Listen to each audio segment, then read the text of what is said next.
വലിയ ആക്സിഡന്റ് സംഭവിച്ചു. ആ ആക്സിഡന്റ് സംഭവിച്ചപ്പോൾ അദ്ദേഹത്തിന് എന്തുണ്ടായത്? ബോധം തന്നെ പോയി. 6 ദിവസത്തിന് ശേഷമാണ് അദ്ദേഹത്തിന് ബോധം വെച്ചത്. അപ്പം അദ്ദേഹത്തെ ശുശ്രൂഷിച്ച ഡോക്ടർ പറഞ്ഞ് അദ്ദേഹത്തിന് ഇനി ജീവിതത്തിൽ നടക്കാൻ സാധിക്കില്ല എന്ന്.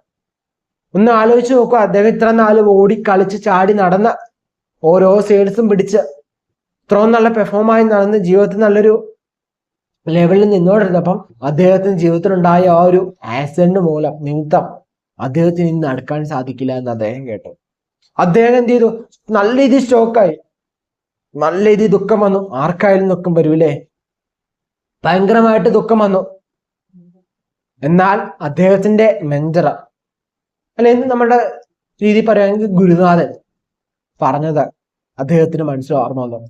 എത്ര വലിയ ദുഃഖമാണെങ്കിലും 5 മിനിറ്റ് നേരത്തേക്ക്